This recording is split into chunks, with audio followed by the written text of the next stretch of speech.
जय शिवराय। महात्मा ज्योतिबा फुले आणि क्रांतीज्योती सावित्रीबाई फुले यांच्या समाजाला आणि खास करून महिलांना शिक्षित करण्याच्या संघर्षावर आधारित फुले हा चित्रपट वादाच्या भोवऱ्यामध्ये सापडला आहे। या चित्रपटाचा ट्रेलर नुकताच प्रदर्शित झाला आणि यातील टीझर मध्ये एक लहान बटूक म्हणजेच जानवं आणि शेंडी असणारा मुलगा हातातील शेण सावित्रीबाईंवरती फेकतो असं दाखवलं आहे। याचा लहान मुलांवर चुकीचा परिणाम होईल, तसेच हा आमच्या अस्मितेचा प्रश्न आहे असं ब्राह्मण समाजाचं म्हणणं आहे। चित्रपटाचं नाव फुले असं एकेरी आहे।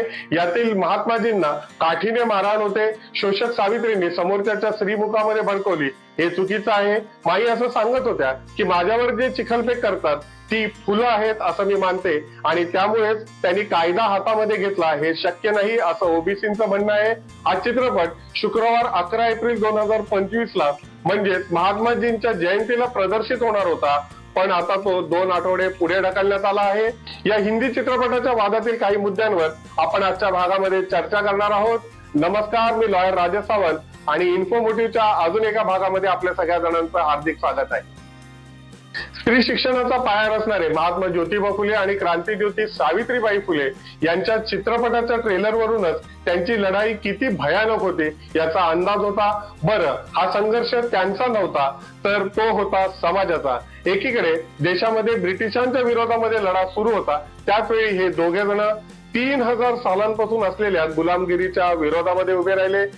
ज्या काळात लोक अनिष्ट प्रथांच्या विरोधामध्ये बोलायला सुद्धा घाबरत होते, त्यावेळी या दाम्पत्यांनी ना केवळ दलितांसाठी, महिलांसाठी तर त्या सगळ्या वर्गासाठी काम केलं जो त्यावेळी मागास आणि दबलेला होता।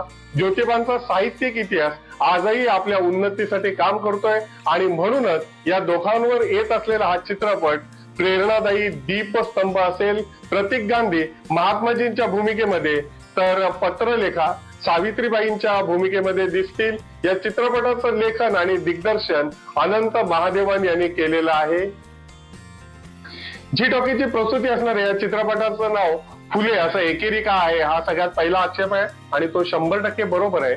पण लक्षात घ्या की कदाचित सिनेमाचा जो प्रवास आहे तो महात्मा बनण्यापर्यंतचा दाखवलेला आहे आणि फुले या नावामध्ये क्रांतीज्योती सावित्रीबाई फुले यांचा सुद्धा उल्लेख आहे आणि म्हणूनच कदाचित चित्रपटाचं नाव फुले ठेवण्यात आलं असावं। यातील अजून एक आक्षेप म्हणजे यातील एक बटूक म्हणजेच शेंडी आणि जानवा असलेला लहान मुलगा माईंच्या अंगावरती चिखल का शेण फेकतो। खरं तर अनिष्ट प्रथांच्या विरोधामध्ये जे लढतात त्यांना समाजातून त्रास हा होतो।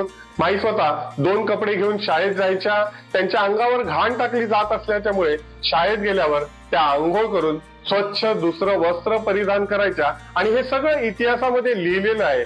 त्यामुळे लहान बटुकांवरती यांचा परिणाम होईल हा आक्षेप योग्य वाटत नाही। उलट त्या बटुकाने जे केलं ते चुकीचं केलं, आपण असं करायचं नाही अशी शिकवण त्यांना देता येतील।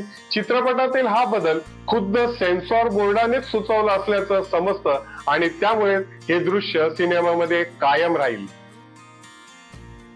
माई एका व्यक्तीला कानाखाली मारतात असं दाखवलं आहे, त्यामुळे त्या कायदा हातात घेतात आणि माई असं करणार नाहीत वगैरे आक्षेप घेतला गेला आहे। बघा, कधीतरी प्रेरणादायक घटना या नाट्य स्वरूपामध्ये उभ्या कराव्या लागतात।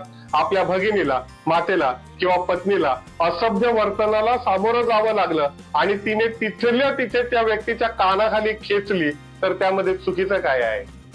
ज्योतिबा फुले हे स्वतः पेहलवान होते आणि म्हणूनच त्यांच्या अंगावरती कुणी काठीचे वार करेल असं वाटत नाही। चित्रपटामध्ये जे दाखवले ते चुकीचं आहे हा सुद्धा आक्षेप घेण्यात आला आहे। मात्र त्यांचा शोषित समाजाच्या विरोधातला जो लढा आहे तो महत्वाचा आहे आणि त्या दृष्टीने या सगळ्या प्रसंगाकडे बघायला हवं।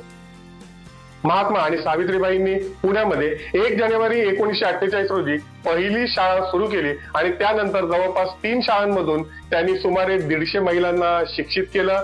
त्यावेळी त्यांना जेवढा विरोध झाला तसाच विरोध आजही त्यांच्या चित्रपटाला होतोय। केवळ 2 मिनिटाच्या ट्रेलरला जर एवढा विरोध होत असेल तर विचार करा त्यावेळी प्रत्यक्षामध्ये किती मोठा विरोध झाला असेल आणि आज जो विरोध होतोय तो का आणि कोण करतोय हे मी तुम्हाला सांगण्याची गरज नाही।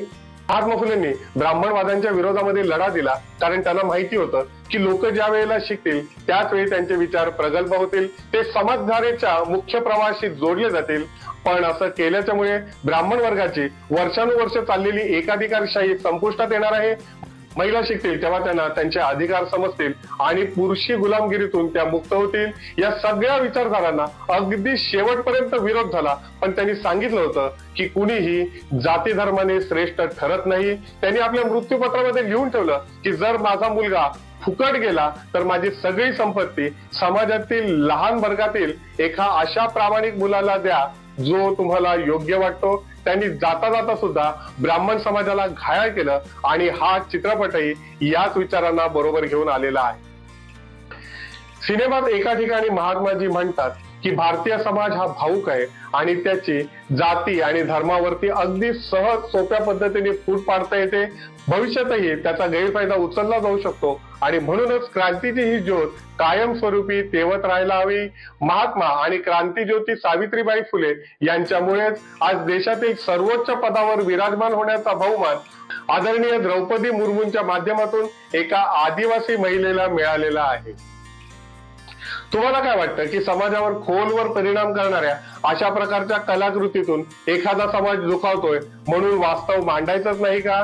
अमुक एक समाजाला वाईट वाटेल म्हणून हे दृश्य वगळा.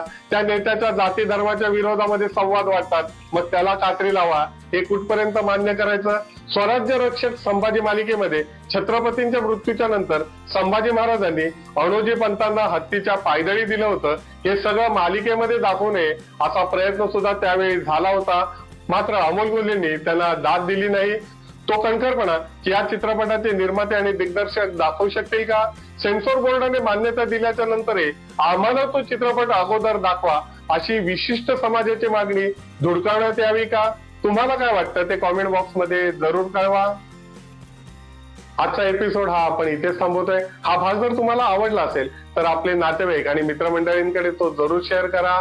आमच्या इन्फॉर्मेटिव्ह चॅनेलला सबस्क्राईब करा आणि अशाच प्रकारच्या नवनवीन गोष्टी जाणून घेण्यासाठी कायम आमच्या संपर्कामध्ये राहा. तोपर्यंत मजेत राहा, आनंदात राहा, हसत राहा. धन्यवाद.